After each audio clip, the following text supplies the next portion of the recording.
Hello, family members. Hope you're having a nice day today. Oh, goodness. I have a fun one for you today. So, I was just watching Kat Black's most recent video, and she's talking about like this white influencer who had some very racist tweets come out, and she was talking basically about how that person was making the argument that they had made those tweets many years ago when they were very young, and they learned and they're not like that anymore, and they're not racist. And this is something that I think about a lot, honestly. It's a very real issue for me, particularly because, my sister-in-law is a black woman. My nieces and nephew are mixed. And,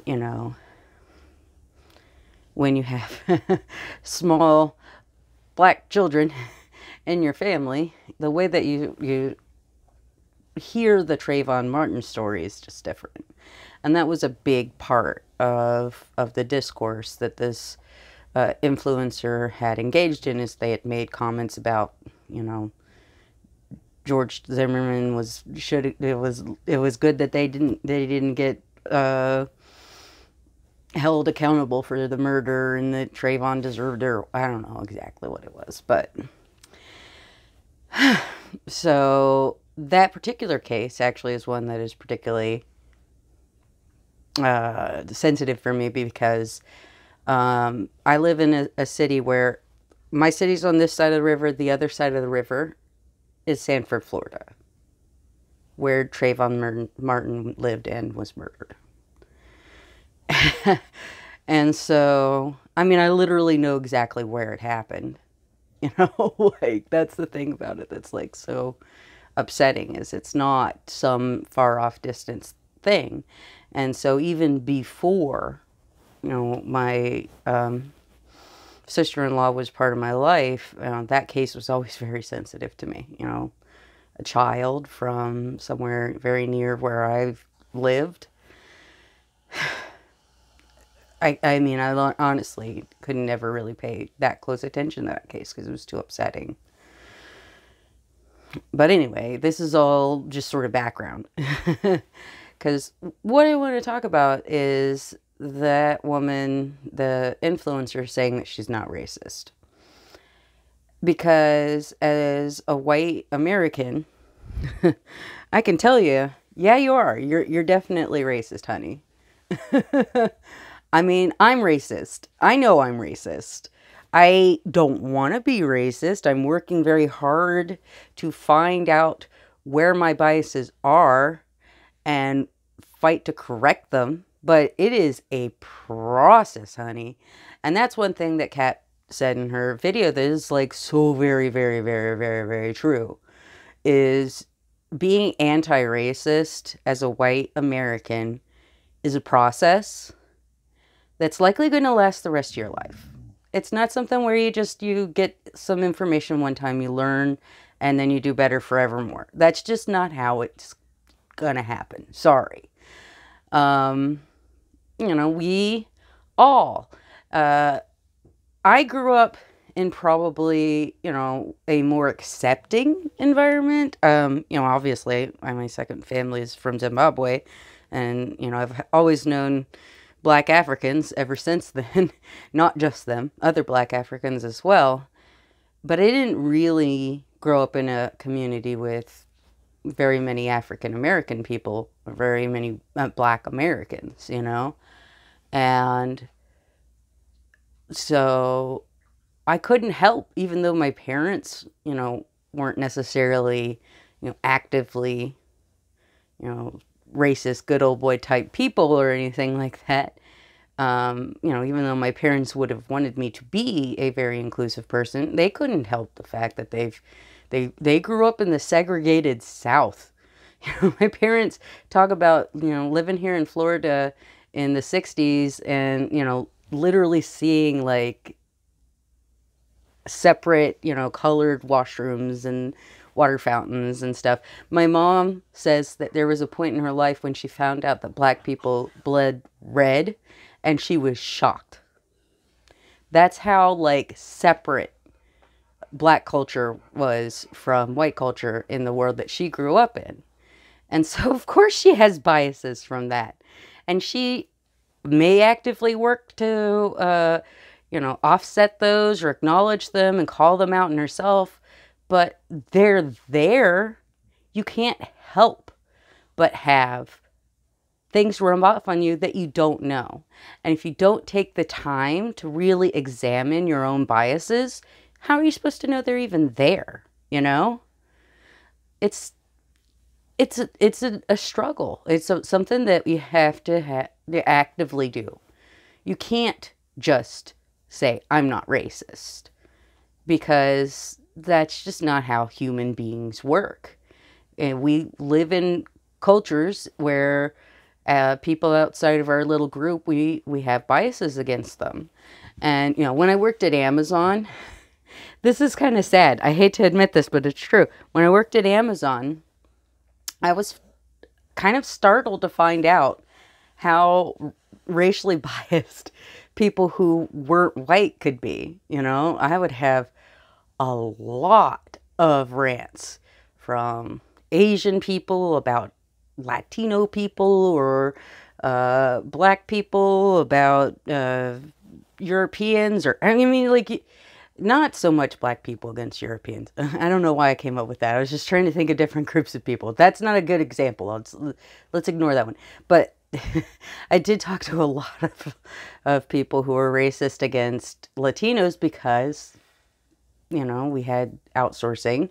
And I got a lot of people who were racist against, like, Indian people or Filipino people who, were in the call centers. When I was working at Amazon, part of my job was to take calls from people who had asked for a supervisor based in the U.S. So I got like an outsized number of those people. And I can tell you, the people that asked for that were not 100% white.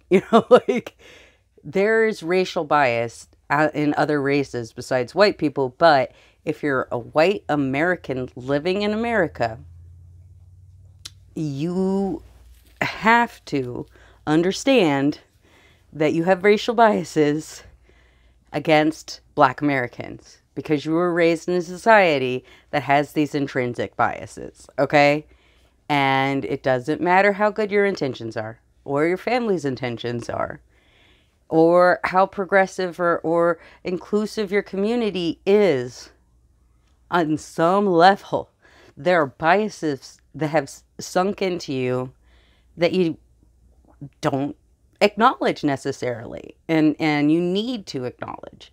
I'm always trying to watch things from people outside of my experience. So trans people, people of color, gays and bi and pan people, rich, poor, everywhere. I try to get perspectives outside of my own, because, again, you don't know what you don't know. And then when you hear other people talk, then you can understand more about their experiences and what you don't see about their experiences that they can inform you about. We're very fortunate. We have so many minority voices that we can find.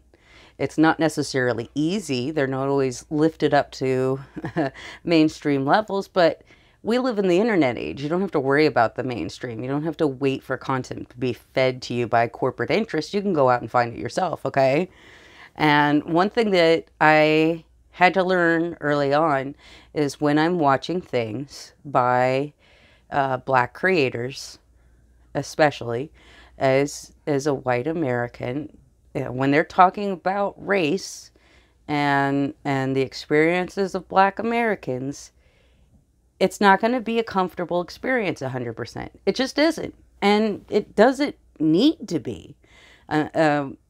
We have to learn to be a little bit uncomfortable so that we can do better and learn and be better, Like, if you watch something about the queer experience and you're straight, if you don't feel a little bit uncomfortable, then you're missing something, honey, because it isn't a comfortable topic, you know? I was watching FD Signifier's video about the white rapper paradox. And boy, there were lots of moments in that video that were a little bit uncomfortable for me. I really, really liked gangster rap. Okay. I know this is probably a little bit of a strange tangent, but let me go there. I remember seeing a Snoop video when I was too young to understand what the pot leaf on his hat was that they were blurring out. I'm like, what could that even be? Like, that's how, like, young and ignorant and naive I was when I first started listening to Snoop. And my brother was the kind of person who actually went out and bought rap albums. And I would sit and listen with him to Snoop and Dre, and he really liked Dungeon Family, Outkast, of course, and he had a few Eminem albums, and I, honestly liked a lot of those songs. I could see that was kind of stupid, like the misogyny and the, like violence and all that stuff, all the character aspects of it, were either I thought were funny at the time because, I'm young and dumb, or, I was willing to kind of look past them because you couldn't really listen to that genre at that time with the music that I had access to and not run into open misogyny, and homophobia and whatever else. And so I had a great appreciation for Eminem as a rapper, as a musician. And so watching that video was a little bit awkward and uncomfortable for me because, he's pointing out things about Eminem's presence in the music industry that are very uncomfortable. It's very true, though. I mean, if he hadn't been white, his career wouldn't be anything the way it is. Part of what, helped him stand out in a crowd was the fact that he had this white face. And, there were a lot of people that didn't listen to rap that listened to him, That wasn't my experience, but it was a very common experience for white people. And, that's something that deserves to be discussed. There's no easy answers. There's no simple things, like, should people be able to make art inspired by communities that they're not part of, but that inspired them as they were growing up? I mean, that's a thorny question. It really is. And it wasn't a comfortable video for me to watch, but it was a very good video for me to watch. And that's why I wanted to talk about this kind of stuff. I want to encourage my other fellow white people out there to be like, okay, I know that this is going to be uncomfortable, but I'm going to listen and I'm going to learn anyway. Because we are so much better off when we actually hear people outside of our community talk and understand their experiences. Because we're in a world that's very interconnected, but also very separated at the same time. It's really easy to communicate with people, but we almost have our own little bubbles, and it's very easy to get lost in those bubbles too. And if you don't find people that can help you see outside your own personal bubble, then it's really hard to break out of that, The algorithm is going to basically feed you a more concentrated version of what you've already, watched, listened to, read, whatever. And so if you start out with a little racial bias and you don't check yourself, it could be easy to fall down that pipeline and become radicalized into a very fervent racist too. You know, it's not just about being better, but it's also about inoculating yourself from falling down that, you know, bigotry pipeline. Because it's easy to do. If it weren't easy to do, people wouldn't do it. And I think about a story. I think it was Kaylin Conrad's video talking about a former gender critical woman who talked about how she had gone from you know, sort of soft trans ally to a very fervently anti-trans bigot by these, you know, just sort of seemingly innocuous little steps further and further down that pipeline. And, you know, how, like, embarrassing that is for her when she looks back at it. But, you know, that's more common experience than probably people want to realize. That a person will start out being very well-meaning, and then some sort of real-world incident will happen, and bigots will come in and portray that incident as indicative of an entire community and use that as a way, as a wedge, to start pushing their bigotry on whoever is vulnerable to it. And we have to make sure that we're not vulnerable to it by calling ourselves out, by watching things that aren't comfortable. You know, I think a lot about how little weight I put on disability rights before I got disabled. And I was pro-disability rights. I want to make that clear. My parents are both special ed teachers. I grew up with lots of disabled people in my life. And I always thought I was very pro-disability. And then once I became disabled and I realized how much we are marginalized, it was a very bitter pill for me to realize that yet again, done it again, you know, like when I didn't understand how much racial bias I had until my brother married a black woman, and it became a very personal issue for me. The same thing with disability rights. It wasn't, I wasn't as educated. I didn't listen to as many disabled people as I should have. And when I had the means and the opportunity to advocate,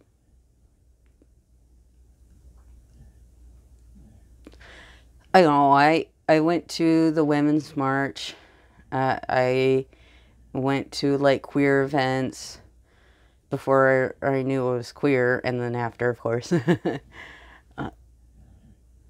But I don't, other than, you know, like what I did when I was a kid working with disabled people, like, what else did I do in my life to really fight for disability rights? You know? Like, I might have, like, talked about them a little bit with, like, friends and family, but I didn't really fight the way that I could have then and I can't now. And it's frustrating to me when I look back at myself and realize that I didn't see how much bias there was against disabled people until I started really feeling it myself, you know? I didn't think about the fact how screwed up it is that, you know, disabled people don't really have the freedom to marry because you can lose benefits you need in order to live your life as a disabled person simply by having a spouse who makes too much, or a spouse at all. If you make too much, you can't get supports. I mean, that's kind of insane to me. I mean, ridiculous. I'm sorry, I didn't mean to say that. But like the whole Republican strongman archetype of politician, that's so ableist, and I never really caught that. You know, it's this idea that weakness is bad and strength is good. And that's all well and good unless you're a weak person. And I'm definitely a weak person. I can't walk around the block. I wouldn't make it, and then if I could get home, I'd end up like in bed for like 2 days or something. Like, that's how bad it is. And I'm not a lesser being because I'm weak. It's not intrinsically bad to be weak. Do I wish that I had more energy and I could do more? Sure. But my value as a human being is not diminished because my abilities, my physical abilities, and even to a certain extent, my cognitive abilities have been diminished since I got sick, When I had cancer, and I was as weak as I've ever been, on chemo and all of that, I wasn't lesser because I was weak. I keep returning to, I know I've mentioned this before, but it's just such a good quote. There's a quote about an anthropologist who said, broken bones are the first sign of civilization. That shows that human beings were going out of their way to help people even if they were injured and not physically capable of taking care of themselves. Like, that is a human strength. That's a human quality that is very intrinsically good. Even calling it a strength, I think, in a way is ableist because, again, it is equating strong and good, and that's the thing. That's the level of bias that exists in this country, in this world, is that there are biases that are that deeply ingrained into society that you won't notice until you really start digging. And so that's why it's impossible for me to say I'm not racist, because I'm sure that there are racial biases that I have that I haven't even identified yet. I'm working on it, but I don't know what I don't know. And that's why I'm working on it. That's why it's important for me to listen to people who are Black or Indigenous or Latino or, any sort of Asian, African, well, South American, people from outside of my little bubble. It's so important for me to hear them and give them the opportunity to educate me. Take the blessing of their time and energy to explain themselves and accept that gift and use it to do better and be better and see more deeply into myself and to my community. We are in a world that really struggles with admitting fault, accepting blame. It's all about, pushing that off onto somebody else. And to me, like, it's so very important that we fight that impulse. That being to blame isn't the worst thing that could possibly happen to you. It's all right to not necessarily be perfect. It's okay to make mistakes as long as you're actually trying to do better, as long as you are willing to call yourself out, as long as you aren't trying actively to be a bad person, I think that you can give yourself grace when you make mistakes. And so much of the time, people are willing to give themselves grace to the point that they excuse themselves. And that's taking it too far. You have to acknowledge your mistakes, maybe even atone from your mistakes, depending on, what they are, and then really truly commit to being better than that the next opportunity you get. I think about Megan Phelps Roper, who is somebody who was very famously part of the Westboro Baptist hate cult, who broke away and has become sort of like an influencer, motivational speaker, podcaster kind of thing. And she is so blind to her own biases. It's very strange to me to listen to her talk, because she, I think, believes she's gotten high on her own supply. All right. And she had that podcast with J.K. Rowling, who is another person who definitely has gotten high on her own supply, believe their own hype. They create this mythos around themselves, and then they sell that mythos, and at some point they forgot that it was actually a mythos, or they didn't even consider the fact that it was. I think that people like J.K. Rowling are so divorced from anyone who can give them any sort of meaningful feedback. There's just too many people who are willing to pop up and say, "Oh, you're right, you're a hero, you're wonderful."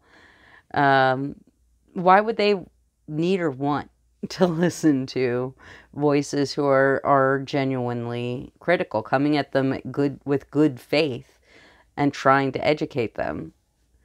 And the answer to that is they would need to for their own personal improvement, but they don't know or care that they need to do that. They've got their money, their prestige, the people who hype them up, and they may not feel motivated to really question that. They might actually feel kind of threatened by anything that undermines that position in their mind. And we can't be like that. If you want to be the best person that you can be, you have to be willing to hear genuine, sincere criticism of yourself. I get very few comments. I would love more. Please comment if you can. But I do occasionally get kind of hate comments. And when I get them, I try to read them and see if there's anything really valid there. I don't want to assume that just because somebody is being critical of me that what they're saying is wrong or doesn't apply. Now, oftentimes it is just ignorant stuff, but sometimes it gives me something to at least think about.